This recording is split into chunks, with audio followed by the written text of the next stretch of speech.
Welcome to Don't Fear the Weight podcast with your host Vicky Masita, bringing together science and personal experience.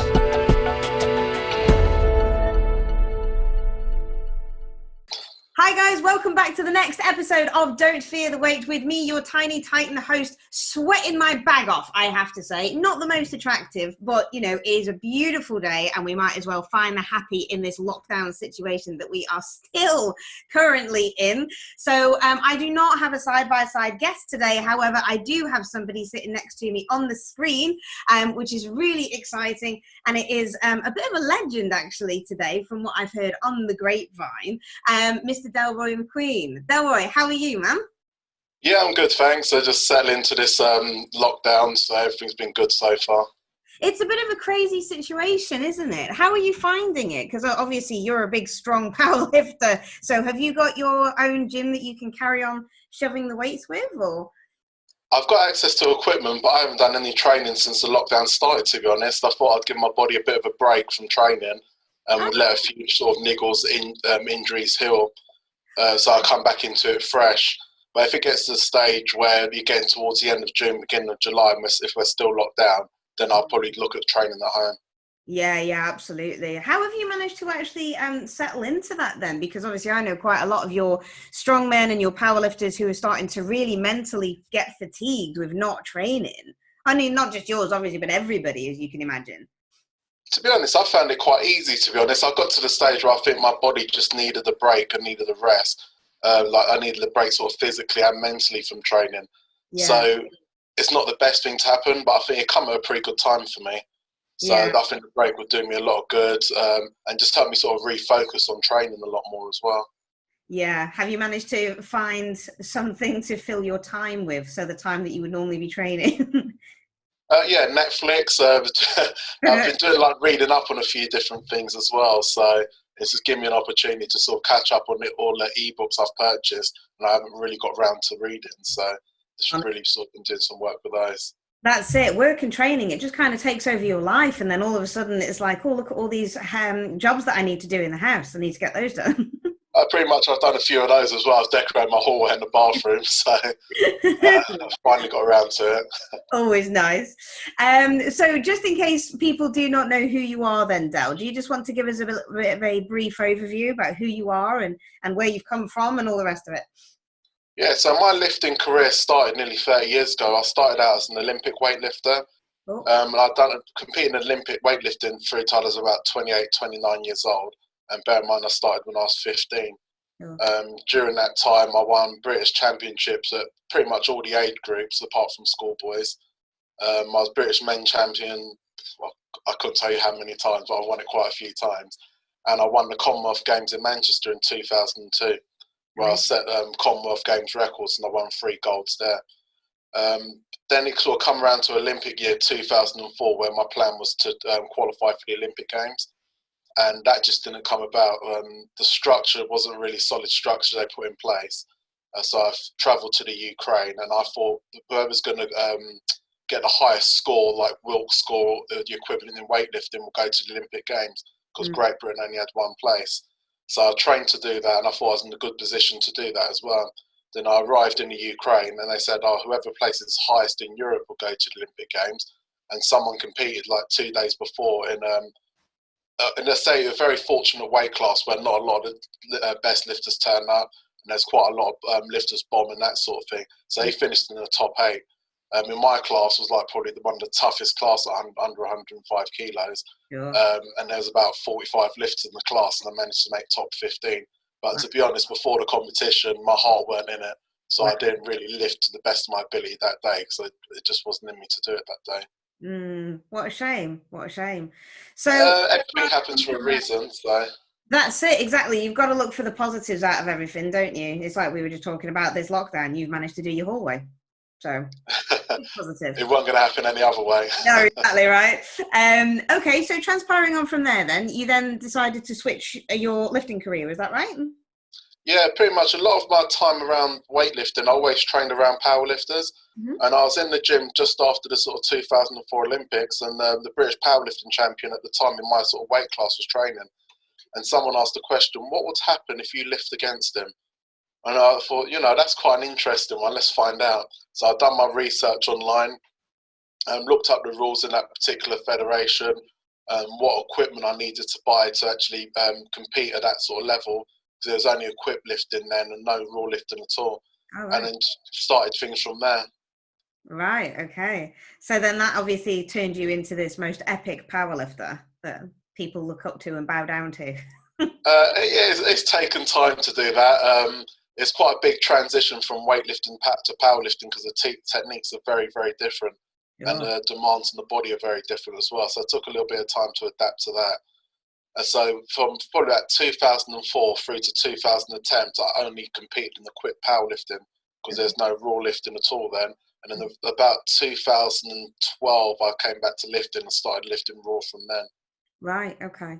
So how do you find, or what made you kind of like transition indefinitely to powerlifting, and how do you feel that your weightlifting background has transitioned perfectly to help you in terms of those powerlifters?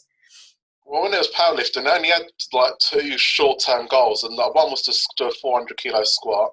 Nice. And then once I got there, it's like, actually, that didn't feel that heavy. Yeah. So I just sort of carried on from there, just kept pushing the boundaries.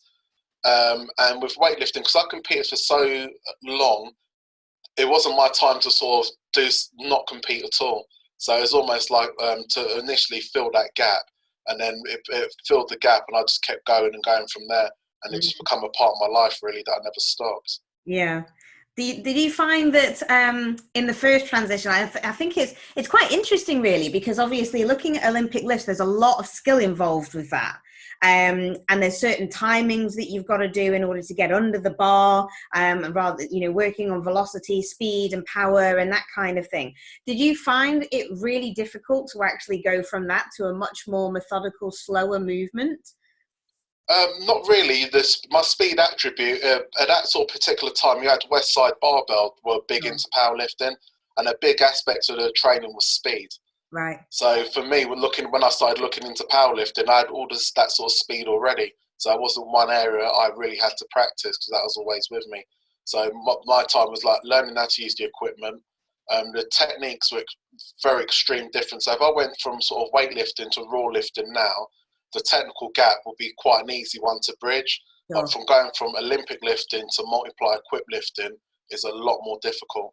So for example, like with Olympic lifting, your feet are relatively close together when you squat.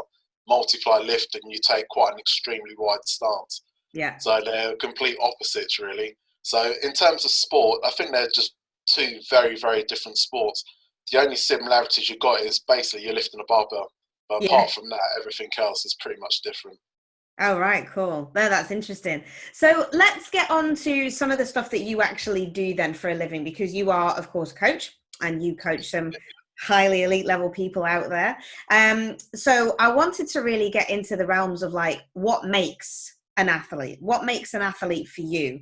So how would you take somebody who just basically says to you, right, Del, I want to get into powerlifting, or I want to get into strongman? Where would you go from that?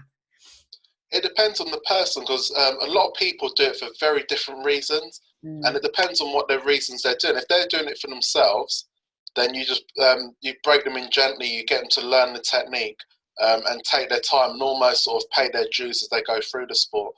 If you're coaching someone that's already at a high level and you're taking them to elite, you're really just fine-tuning their technique, tweaking their training program so it sort of fits in with their lifestyle. Yeah. So all you find is the picture's already there when all you're doing is adding the fine details to the picture to make it look more impressive. Yeah. And how would you advise somebody in terms of, I mean, let's have a look at the mentality aspect of things then, when you were talking about saying people do things for different reasons.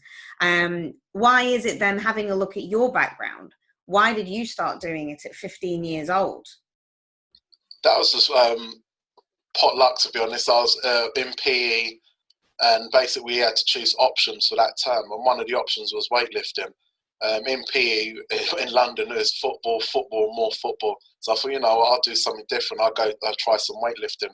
But back then, I didn't really know a lot about it. I thought, it's more bodybuilding, so I thought it'd be more sort of that side of things. Yeah. And then once he started lifting the weights above my head, and the weights were getting heavier and heavier and heavier, it just become a bigger and better challenge, and just moved on from there. So after probably about 2 months, I entered my first competition. At that stage, I thought, yeah, I'm pretty good at this. And then I went to my first competition, got absolutely smashed. Yeah. I finished like 7th out of 8 people. I Right. thought, maybe I'm not as good as this. So I thought, so I went away, just continued to work harder every training session.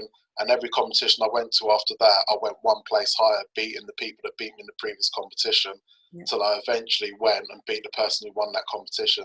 Right. And then once I'd done that, it was time to move on and compete at sort of British level. I pretty much done the same at British level. Then there was international lifting after that. Right, got you. So looking at how you coach people then, how would you, let's talk about some of like the more general population client who just wants to actually get into some heavy lifts, feel those endorphins rushing and just feel a bit better overall. But would you look at their mental reasons? Would you look at what would, like, say if they came to you and said they just wanted to feel a bit better, but they wanted the Delroy McQueen approach, would you actually choose a pathway for them if they didn't actually know what they wanted to do? Now, what I'll do, I won't set any pathway in place or anything like that to begin with. All I'll do is teach them how to lift correctly. Right. And once they've learned how to lift correctly and the weights get a little bit heavier and a little bit heavier, sometimes people just get hooked into it from them. And then the challenge really starts, and then they start looking into what direction they want to go. Because a lot of people like to lift, but not everyone likes to compete. Sure. Oh, that's a choice that everyone makes. And sometimes the people that initially say, yeah, I want to compete, are not always the best ones when it comes to competition day. Sometimes it can be the most unlikely person, just turns into something completely different and thrives in competition. Right. So I think it just really depends on that person. And it's very hard to say in the beginning when someone starts training, are they going to have that mentality for competition, until you actually see them get into a competition and see them sort of challenged against other people. Interesting. So what happens then, or this is quite a good one. So, you know how you were talking about your first competition, you thought, oh, I'm quite good at this. And then you go in and you got smashed. Now, what happens then when a client comes to you and says, well, Del, I thought that competing was for me, but now I'm a complete and utter mess because I've put all of this effort into trying to peak for a comp and I've done pretty shit. So where would you go from there? Sometimes all you got to do is just bring the enjoyment back to the training without the pressure of competing. So all you do is just bring them back to their training. You set goals along the way, and eventually their weights go up. And suddenly they get to a stage where they think, hang on a minute, that person won that competition, and I'm doing those sort of weights now. So then they decide, I want to give this another go, rather than sort of just shove them straight in again when their confidence is pretty low. I think you've got to step them back a little bit and just develop more confidence over time. Yeah, so it's more of like a laid back, no pressure effect. It's just like, you know what, dust yourself off, carry on. I think you've got to take it that way. Otherwise you take things way too seriously, and then you start putting unnecessary pressure on yourself, and it becomes a lot more stressful. And a lot of people just go to training to relieve stress. They don't want it to become an added stress, which it slowly becomes if you take that route. Yeah, absolutely. I totally 110% agree. When I was competing for the Commonwealth this last year, I'm normally like a person that messes around in the gym. And as I was coming up to my heavier weights and I was practicing my peak and things like that on my heavier weight, I started getting all serious. And I was going into the gym and I put my singlet on and I just turned into this completely different person. And my session went crap. I just think you've got to stay the same character. So if you're having fun training, I think even if you're going to go to a serious level, you need to keep it fun. You need to keep it enjoyable. But at the same time, I'm not saying that you're going to make it less challenging or you don't want to win or push yourself. You're just taking a different approach to do it. And I think a lot of people take it way too seriously. So when you do get to a situation like we are now with this pandemic, all of a sudden the gyms are closed and they think, oh, what do I do? What do I do? Then they're looking at buying weights. The price of weights have gone through the roof, and they're buying benches and stuff on their credit cards for thousands of pounds, which they might only use for 2 months. Then what happens to it after that? Yeah. So sometimes you've got to take the approach, it's a part of my life, but if it stops for a while, I'm not going to stress myself out about it. Yeah, that's a really good take-home message, because I've seen so many people on the Instagrams and on socials and things like that, like literally giving tips on how to make benches, because the UK is now, right, you cannot find a barbell in the UK until the end of May. No, unless you want to pay like decent money. Like, for example, people are charging extortionate amounts for relatively cheap 20-kilo plates. Sure. Where if people actually done their research a little bit more, they'd find they'd be able to buy things like rogue plates, which are pretty much top end for the same money they're buying cheap crap for. Yep, absolutely. People just not realising that. And I think with the way things have turned out now, so I think it's highlighting some people have a very unhealthy relationship with exercise. It's the only way I can put it. Yeah, definitely. And you start saying to somebody, do you know what, take that barbell away and just use your body weight and get moving, or use resistance bands. All of a sudden they're like, well, I'm going to lose all of my muscle tissue, so I need to slash all of my calories because otherwise I'm going to get fat, and that kind of thing. Have you seen any of those? Oh, you see a lot of people doing that. And the thing is, when people look at it, if you're lifting, you don't really have to cut your calories that much.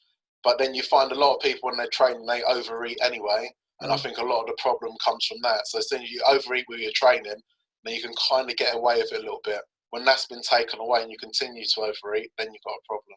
Exactly. Some people actually use the excuse of training to eat more. So then they detriment their recovery. Yeah, and I think some people, what they'll do is they'll do a really good training session and they will sort of reward themselves with food, which I don't get. Maybe it's just me, but it don't make a lot of sense. No. And you see a lot of people do it. I think that's a big mentality. It's a big mental relationship with food, that, isn't it? It's almost like, well, I mean, I suppose if you think about it, it's almost disordered eating, because it's like they've had to earn that cheesecake that they're going to have. Whereas it's just like, do you know what? Just eat a cheesecake if you want one. And in a sense, yeah, all you got to do is think everything in moderation. I think what a lot of people tend to do is demonize foods. If you don't demonize foods and you can actually incorporate them into your diet with moderation, you're going to have a much, much healthier lifestyle. Rather than sort of don't eat that particular type of food for 6 or 8 weeks. All of a sudden, you crave that food. Rather than eating like a quarter of a cheesecake, you end up eating a whole cheesecake because of it. So I think it's just developing that sort of healthier relationship with food that a lot of people need. Definitely. Do you do a lot of nutrition advice with your lifters if they do say to you, how am I supposed to do this in terms of like say you're peaking Aaron Page for his log, for example? Would you give, I mean, I know I do Aaron's nutrition, but I'm just using him as an example. Would you give any kind of advice like that? I would give basic advice, but at the end, I'm not a nutritionist and I never claim to be one. So what I'd rather do is, rather than me do it, I'd rather refer them to someone else who's going to actually do a better job than me. I can give basic information and that sort of thing, but I'm not going to be able to give the same level of information like you could. Yeah. So in a sense, I don't see if I start trying to be that, I'm detracting away from potentially what their performance could be. But not a lot of people look at it like that. It's like, sort of grab everyone and keep them in tight, rather than if someone could do something better than me, let that person do it in terms of nutrition.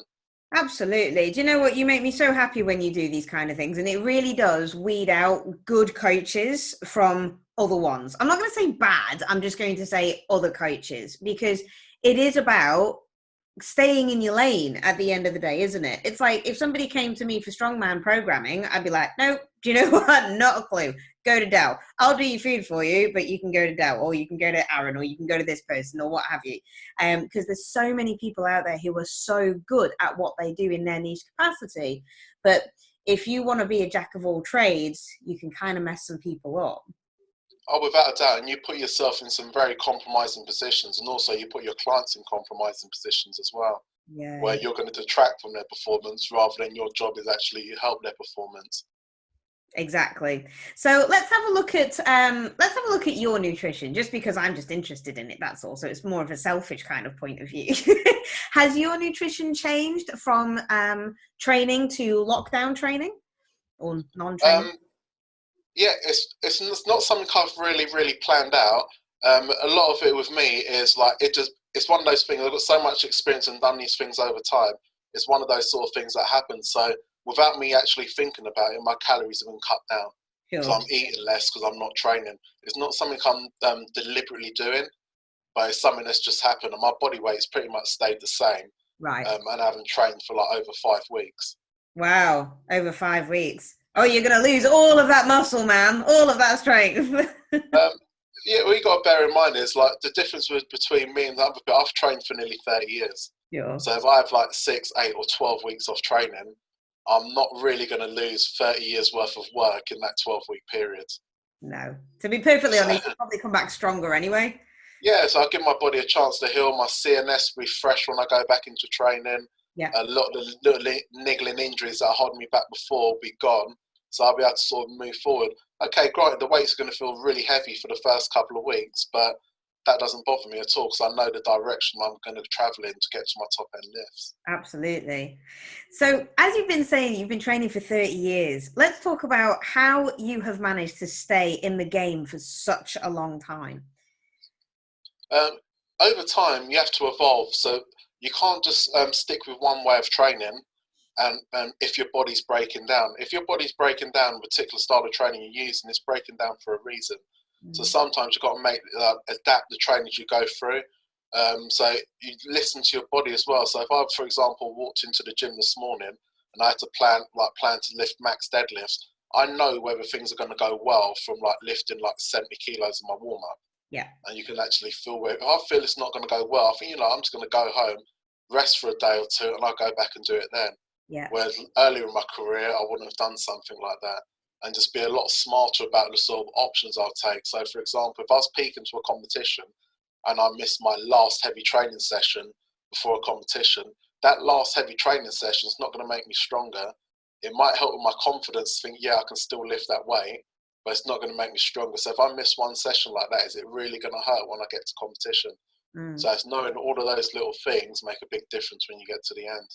Yeah, absolutely. And do you do a lot of things in terms of like recovery or, I mean, I suppose periodization is quite a good one to discover and delve into. Have you ever periodized your lifts? So kind of prioritizing deadlifts one cycle, prioritizing bench the next cycle, that kind of thing. That was one of the questions that came up actually on Instagram.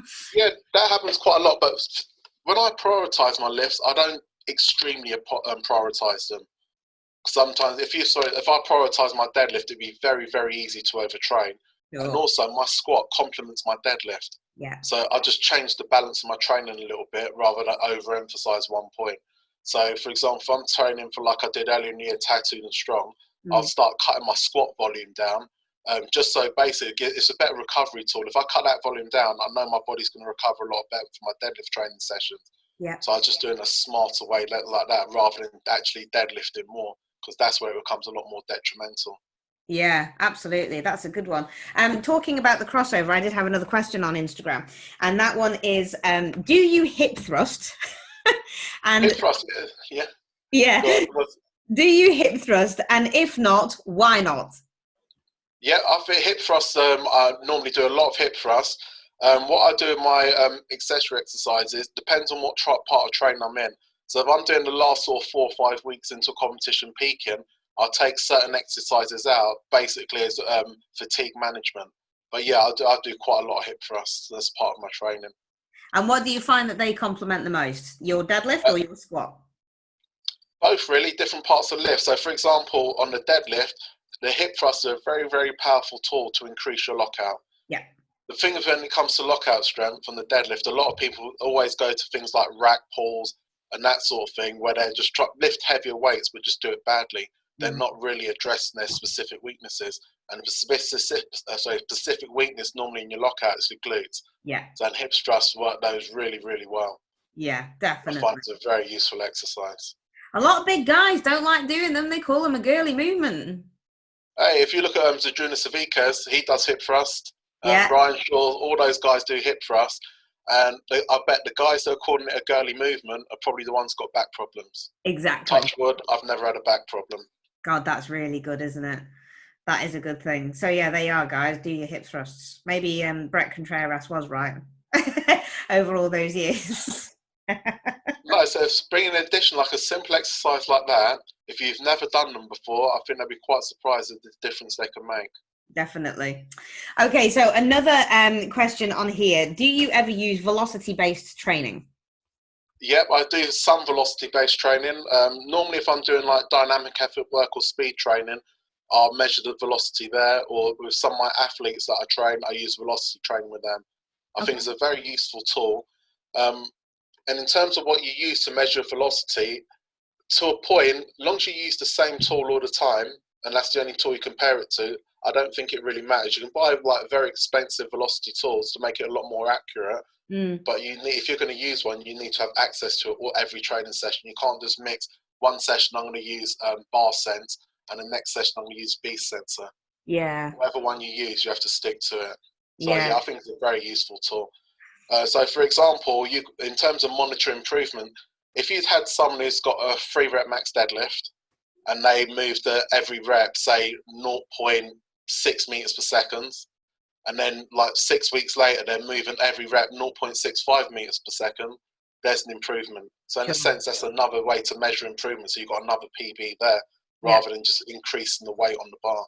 Yeah, for sure. That's really good. There's a lot of ways you can use it. Yeah, I sometimes look at velocity training as well to reach your RPE level. So realistically, are you getting fatigued at a certain number of reps because your velocity is actually slowing down? Yeah, that's a good way to actually monitor your sort of fatigue levels. Are you actually slowing down? And also, if you go too slow, potentially putting the muscle in extreme overload, we can, in a sense, risk injury. So if you're monitoring that, it's a good tool you can actually use with some people who don't know when to stop, in a sense. Yeah, absolutely. It's got a lot of very good uses. Definitely. I think we should do some more research into that one. I do know that a lot of women do not use velocity-based training, and I find it a bit of a shame, really, because women are quite good in terms of endurance capability. So, yeah, definitely. Yeah, so they can lift heavy for more reps, for example, but then if they transition over and try and lift a kilo heavier, that's when they kind of like die down. Yeah, that's the big difference between training male and females. Yeah. So, like, if you look at like a weight of like 90%, you might get a male lifter who might just about do 3 reps with his 90%, where you can get a woman who do like sort of 6 or 8 reps potentially. Yeah. So that's one of the big differences, and that's a difference not a lot of people are accommodating the training. Yeah. So how would you accommodate for that one then? Like, say, for example, your female athlete is going for her 1 rep max squat, and she can do 95 to 98%. She can do those for triples. No issues whatsoever on a good, bad day, whether she's on a period or not. But then when it comes to that top whack max lift, and she just can't get past that additional half kilo or a kilo, what would you, how would you program that? How would you change it over? A lot depends on the person, really, and the main reason for me is why can't they get over that extra 1 kilo or 2 kilos? Normally, it's a weakness somewhere. A lot of people will train the lifts all the time, but they won't accommodate their weaknesses within their training. Yeah. So what I'll do is identify the weakness. I'll go back to the drawing board and train that weakness over a period of time, and then take them back up to those lifts.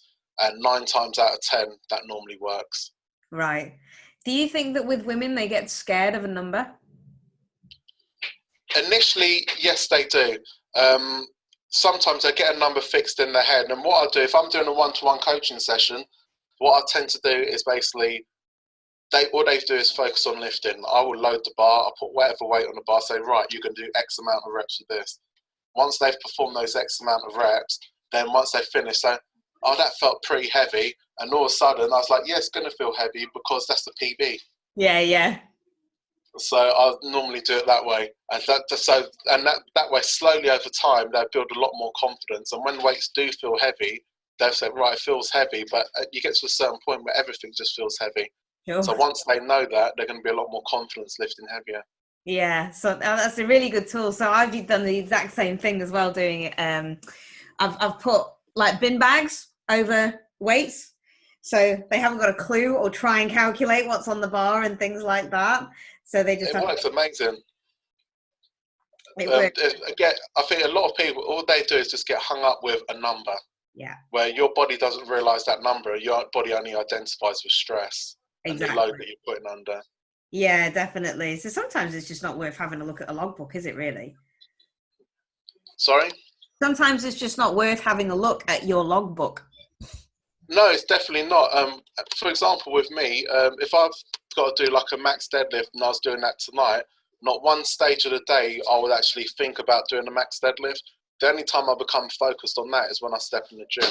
Right. What a lot of people tend to do is they'll spend a lot of time, or like if you say, right, a week ago, I say, right, next Tuesday, for example, you're going to do a max deadlift. They spend that whole week just thinking about doing that max deadlift. Yeah. But if they come in and say, right, now we're going to do that, or we're just going to train and then slowly build the weights up with a warm up, and all of a sudden they've got a max without even realizing it. Yeah, for sure. It is. It's all one of those. Right. Okay. So another couple of questions if you've got time. Is that all right? Yeah, no problem. A little bit of a cheeky one that I don't know whether you should answer or not. What is the best kind of athlete in your mind to train or to program for, I suppose? The best type. So what sports best I prefer to train? Yeah, so have you got a favourite type of sport to program? Because you do program strongmen, you program powerlifting as well. Have you got a favourite that you like programming? To be honest, I've never really developed a favourite. It's a question I get commonly asked, and I just train the movement. All I do is normally when I'm coaching, I just see a movement and I train that movement. I don't necessarily I don't see someone doing a deadlift. I just see how they're moving, how efficiently they're moving. So I normally sort of take that approach looking at it. Right. People ask the same question, like, what's my favourite lift? I don't really have a favourite lift. I enjoy training all of them. Yeah, I find that one is a bit of a mad one, isn't it? Okay, so another controversial one. Have you got a favourite athlete? What, that I coach? Yeah. I'm not going to tell you to ask that one either. It's probably the person that wants to know if they're my favourite athlete. Yeah. I just have to think. My favourite athlete is the one that's performing the best at their current period of time. Yeah, that's a good answer. Well done. That way I'm not going to upset anyone. Oh, that's so funny. Right, okay. Okay, we'll do one more and then we'll kind of like close it off with what we're going to do. Have you got a favourite pre-training ritual which includes a snack? It's difficult to have a pre-training ritual. There's one thing I've never really got into, simply because if you haven't got access to whatever snack it is, whatever food, whatever piece of music you choose to listen to, if you haven't got it there at a competition, it's going to hinder your performance. Yeah. So for me, I ain't got any sort of rituals or anything like that. I just do what I do on a daily basis, like when I go try to go there and lift. Yeah. There's no sort of ritual or something I must do before I go training, or a certain pair of socks I've got to wear. I don't have any of that. Oh, that was a nice one then, wasn't it?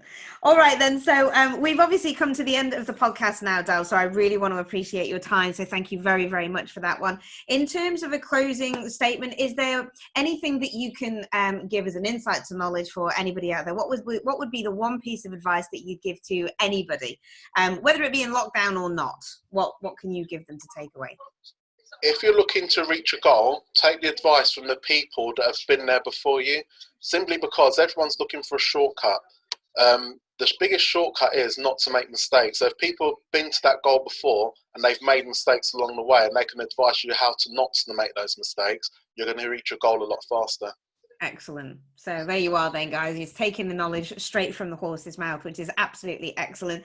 Del, thank you so much for giving up your time for me today. You can get back and finish off the decorating in your bathrooms now if you need to. Thanks for inviting me to be on your podcast. It's been an absolute pleasure, and I'll send you all of the links. Oh, are you taking on clients at all for online coaching at the moment? Yeah, I'm still taking on clients. If people want to contact me, you can make initial contact via Facebook or Instagram. Okay, perfect. And I'll put all of the links for those underneath the video, guys, as per normal. If you've got any other questions that we can elaborate on for you, then please, again, just write them in the comment section and we'll get back to them as soon as we possibly can. Once again, thank you for tuning in to Don't Fear the Weight, and I will catch you next time. Thanks a lot, guys. Bye. Thanks very much.